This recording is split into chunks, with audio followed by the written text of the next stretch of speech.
بزم محفل‌آرای خود را دوام میدهیم.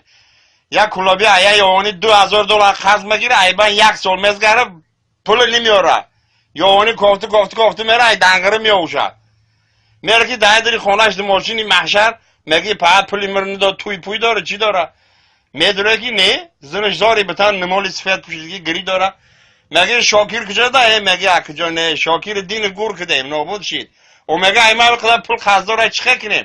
گفت این نمیدونه مور یگان چی گفتگی نیسته همون او دنیا میای و پول ملت میگیری. خط جو آمده سینی زنش گفت این کلاوی مرده.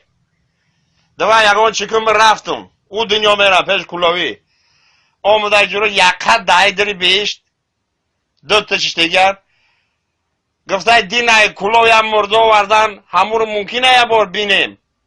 او پرسنده گفتن ای کجا گفته ای کلاو گفته ای سال 91 یکان کلاوی بیشت آمدگی نیست یکت دهی داری دوزخ بره همونجا میوشه. کسایی که به همین زینا مبتلا هستند، کسایی که به عرق نوشی مبتلا هستند، کسایی که همین درآمدهاشون از راه حرام است، اینا باید که خودشون دیگه زحمت نکنند. شریعت به نام پروردگار به اینا تماما یگان ذره به اینا احتیاج ندارد. در شریعت ما کچتوا در کار نیست. بله ما در کچتوا در کار، ما در مسلمانی که همه گفتید همه چیزها ایستینی مسلمان باشه، مسلمانی که حقیقتا قرآن میگه ادخلوا فی السلم کافة با پرگی در دین بدرو. این نه که برادر هم نماز هم زنا، ببینید هم نماز هم عرق فروشی، هم مثال زنا هم عرق نوشی، هم دیگر اخی تماما یک مسخره در دین است. یک مسخره در دین می شود. از همین خاطر بسیار با یک پهلوان ما در جمعهمون حکایه میکردیم از قزوین ایران، ایرا مثنوی حکایه میکنن. میگه وقتی که رفت میگه گوشتینگیر بوده است پیش یک نکال کزن رفته سوزنزن گفته است که انا میخوام که در همین پشتی من صورت یک شیر بزنی تا که مقصد اما آدمی که با من گوشتین میگیره حریفم. هیچ خیلی وقتی میبینن دستا پولی صورت پشتا صورت اکی همه حیبت داره که حالا اما حیبت دما پیدا شد. خیلی سوزنزن اکی پول میگیره برای فرقش چی ہوگی؟ من میگه گفت مقصد با شکم بزن گرفت سوزن او بعد زد که دوای این مرده که گوشتگیر برامد. گفت که از کجاش سر کردی؟ گفت از سرش سر کردم ای کلای شیر. گفت که ترکش که گفت شیر به کلا میشه ای دیگه جاش بگیری. های که با سوزن با زد ای دیگه از کجاش سر کردی؟ گفت ای دنبش ای گو شیر به دنبا میشه ای دیگه جا بگیر. همه هر گل میزنه ای پشتش شیر به پشت میشه ای شکم شیر به شکم میشه. بعد میگه سوزن دید که نه مقصد دمه. بعد میگه بر زمین زد سوزن آندم اوستا گفت در عالم کسی را این فتاد شیر بیگوش و سر و اشکم کی دید این چونین شیر خدا کی آفرید. خب این مقصد ای یکمشی خیلی شیرها نیست. بعد گفت چون نداری طاقتی سوزن زدن از چونین شیری جیان پس دم مزن. وقتی طاقتی سوزن نداری ای شیر گب نزد، یعنی طاقت دین نداری طاقت اسلام نداری. مسلمی مقصد شمی ای ایتری نزن مثال جرجی که من مسلمانم. مسلمان کسی که تمام فرموده خدا در تابع می شود. برای او برادری عزیز حرام ها حرام ای حلال ها حلال ای. نداری طاقت همین را در کار نیست برای زینا میکنی برای مقصد چی بدبختی که میکنی کردن بگیر جهنم خدا کلان. اگر همه ما و شما پیش خدا میریم پیش الله مهربان در راست میشیم برای این بدبختی هامان. ببین چهار میگه انسان روز قیامت قدمش از قبرش میگه یک قدم زدن نمیتوند تا 4 سوال جواب نگه. یکی از امونا چیه؟ یک من عمری فیم افنا خدا میپرسش چند سال حیات دادم؟ 60 سال یا 70 سال یا 50 سال. فیم افنا عمرت در چی صرف کردی؟ این سوال ای برادر از این قسم به بزرگی خدا این منظره میشود. این فرموده ای یکون انکدوت نیست. فیم افنا عمرت در چی صرف کردی؟ خب این را که میگوی که آقای باید بگوی همه را کج در کجا صرف کردی چه خیل کردی همه اینها را پیش خدا میگوی و بعد همین عیب نیست خجالت نیست که بگوی پروردگار خیلی مقصد من همین خیل زنا کردم من عرق نوشیدم من فلان کردم این بسیار برای تو دیگر اونجا هیچ دستگیری برای تو دیگر نیست برادر عزیز میگه حضرت ذوالجلال و الاکرام پرسد از شبهه و حلال و حرام پرسد از ما چرا چنین کردی این گناه کردی و آن کردی تو که عبدی من که معبودم امر و نهی که بر تو فرمودم تو چرا برخلاف آن کردی نفع خود را چرا زیان کردی حد خود را چرا ندانستی در محلی که می توانستی بین همش هم میتونستی که دادم شرایط عقل بود همه بود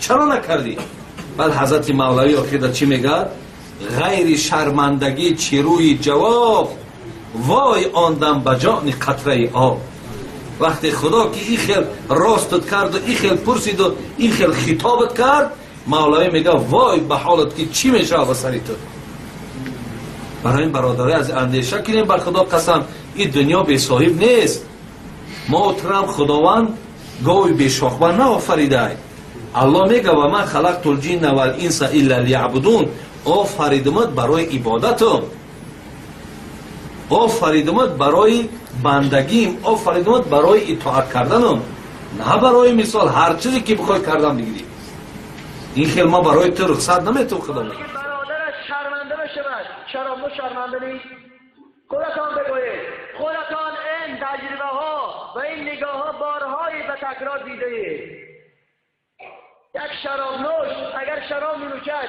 حیوان می شود به خدا قسم اولئک کالانعام بل هم اضل انسان هایی که حرام استفاده می کنند اونها حیوان هستند به خدا از حیوان ذلیل و خاطرند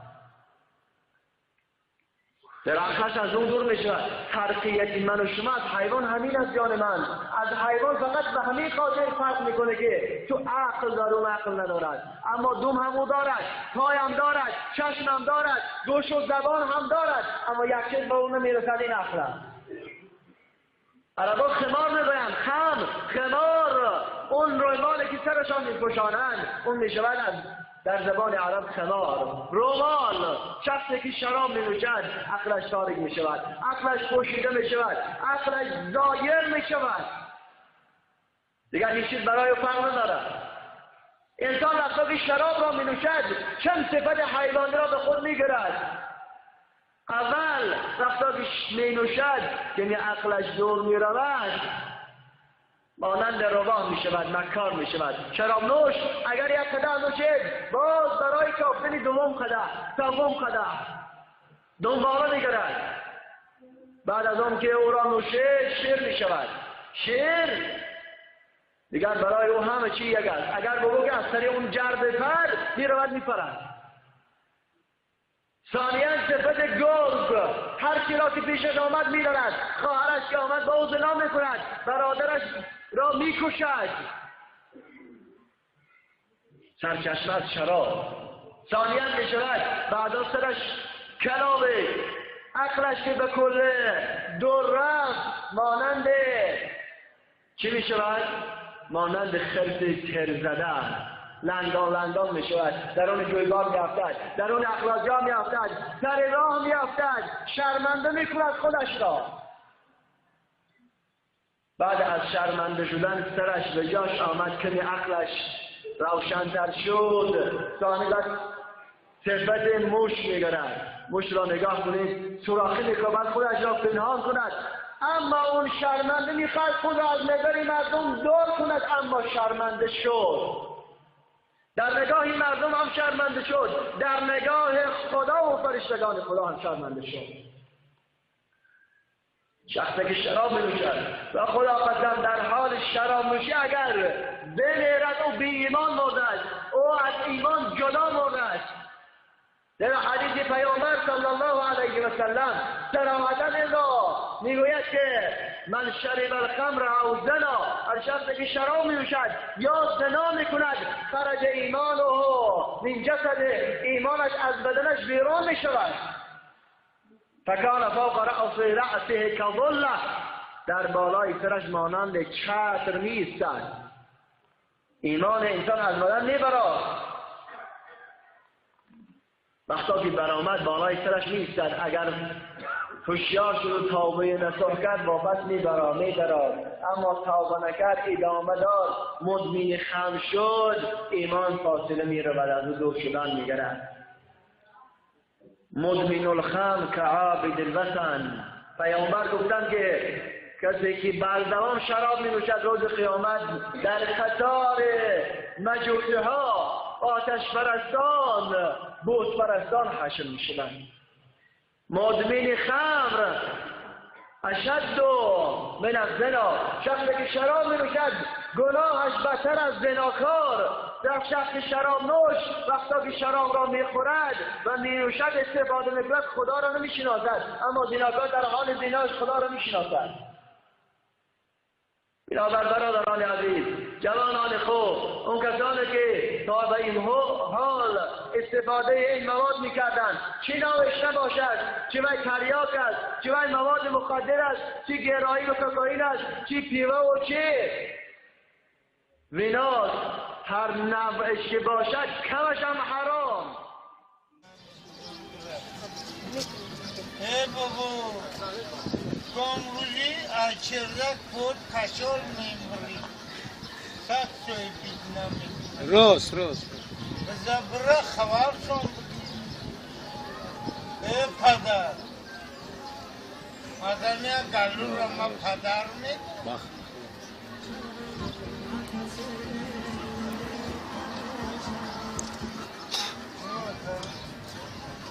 یعنی فهمی بخیر ما چی میدونم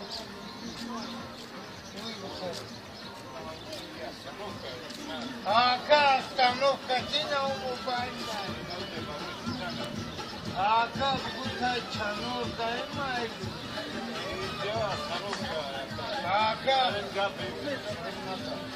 тарина помогай, дядю мой. Чистадим.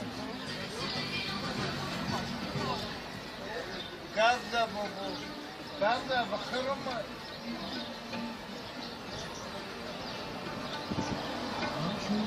ما خطیه کم کم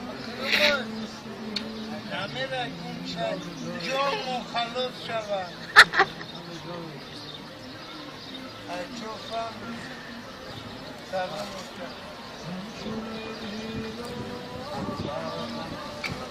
یکسی و چند دایی رفتن ما در پخت نیستن ما ترا میگم که مونده شده برا با پیش آورد همین خاکاو دادر روی میان میبرند یا بر سه بر بردند گرفتی اومدی هم خلاف ده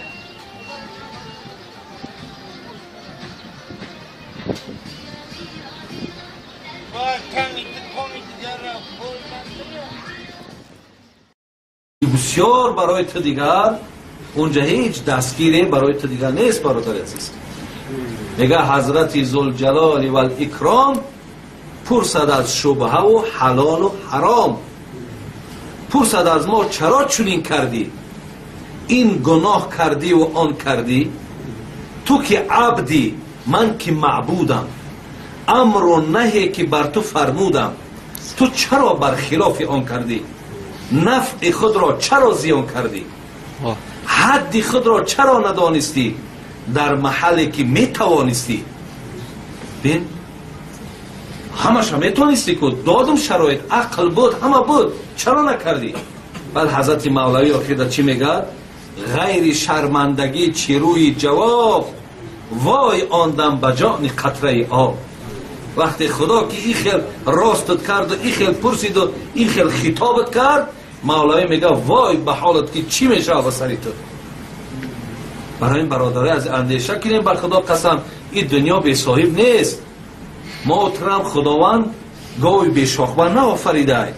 الله میگه و من خلقت الجن و الانس الا لیعبدون. آفریدمت برای عبادتم، آفریدمت برای بندگیم، آفریدمت برای اطاعت کردنم، نه برای مثال هر چیزی که بخوای کردم بگیری. این خیلی ما برای تو رخصت نمیتون خدا میگه. برادرش شرمنده بشود، شرابنو شرمنده نیست. خودتان بگویید، خودتان این تجربه ها و این نگاه ها بارهایی به تکرار دیده اید. یک شرابنوش اگر شراب می نوشد حیوان نه که برادر هم نماز هم زنا، ببینید هم نماز هم عرق فروشی، هم مثال زنا هم عرق نوشی، هم دیگر اخی تماما یک مسخره در دین است، یک مسخره در دین می شود. از همین خاطر بسیار با یک پهلوان ما در جمعهمون حکایه میکردیم از قزوین ایران. ایرا مثنوی حکایه میکنن، میگه وقتی که رفت میگه گوشتینگیر بوده است، پیش یک نکال کزن رفته سوزنزن گفته است که انا میخوام که در همین پشت من صورت یک شیر بزنی تا که مقصد اما آدمی که با من گوشتین میگیره حریفم. هیچ خیلی وقتی میبینن دستا پولی صورت پشتا صورت اکی همه حیبت داره که حال اما حیبت دما پیدا شد.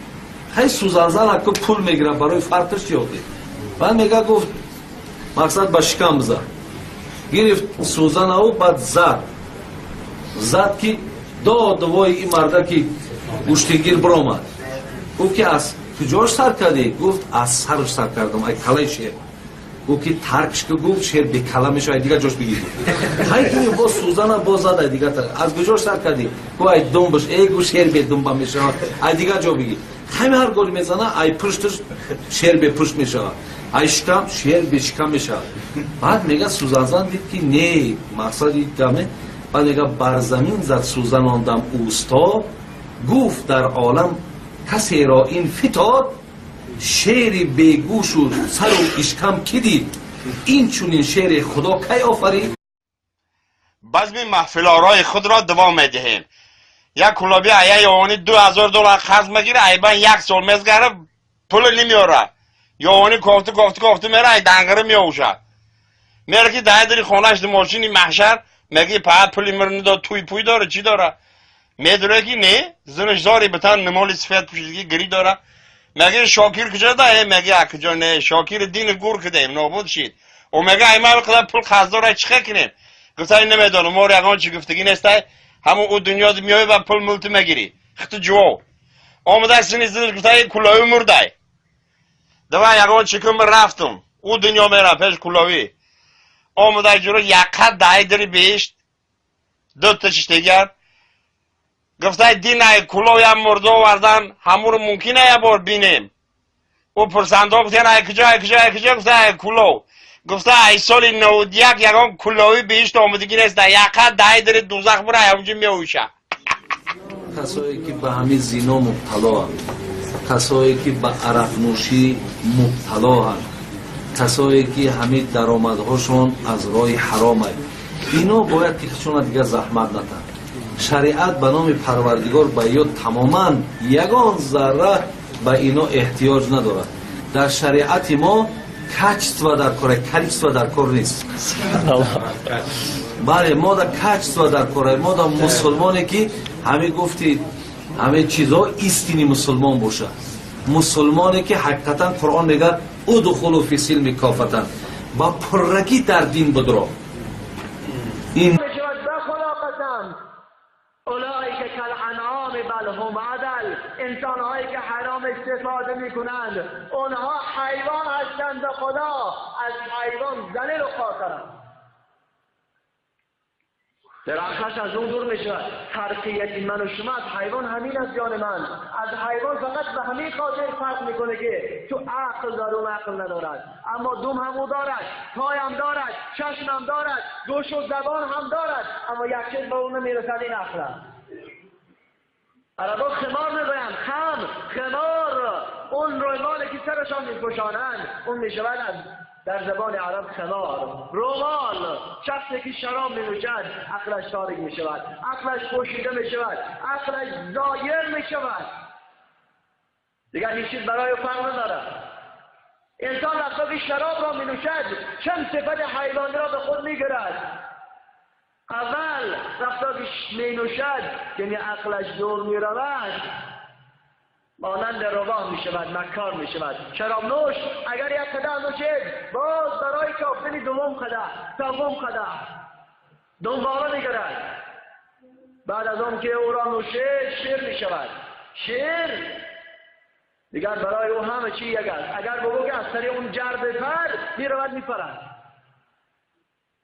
ثانیاً صفت گرگ، هر چی را که پیشش آمد می دارد. خواهرش که آمد با او زنا می کند، برادرش را می کشد. سرچشمه از شراب. ثانیاً می شود بعدا سرش کلابه، عقلش. خب این مقصد ای یکمشی خیلی شیرها نیست. بگو چون نداری طاقتی سوزن زدن، از چونین شیری جیان پس دم مزن. وقتی طاقتی سوزن نداری ای شیر گپ نزن. یعنی طاقت دین نداری، طاقت اسلام نداری. مسلمی مقصد شمی ای ایتری نزن مثال جرجی که من مسلمانم. مسلمان کسی که تمام فرموده خدا در تابع می شود. برای او برادری عزیز حرام ها حرام ای، حلال ها حلال ای. نداری طاقت همین را در کار نیست. برای زینا میکنی، برای مقصد چی بدبختی که میکنی کردن بگیر. جهنم خدا کلان. اگر همه ما و شما پیش خدا میریم، پیش الله مهربان در راست میشیم برای این بدبختی هامان. ببین چهار میگه انسان روز قیامت قدمش از قبرش میگه یک قدم زدن نمیتوند تا 4 سوال جواب نگه. یکی از امونو چیه؟ یک من عمری فیم افنا. خدا میپرسد چند سال حیات دادم؟ 60 سال یا 70 سال یا 50 سال. فیم افنا، عمرت در چی صرف کردی؟ این سوال ای برادر. از این قسم به بزرگی خدا این منظره میشود. این فرموده ای، این یکون انکدوت نیست. فیم افنا، عمرت در چی صرف کردی؟ خب این را که میگوی که باید بگوی همه را کد در کجا صرف کردی، چه خیل کردی، همه اینها را پیش خدا میگوی. و بعد همین عیب نیست، خجالت نیست که بگوی پروردگار را خیلی مقصد من همین خیل زنا کردم، من عرق نوشیدم، من فلان کردم.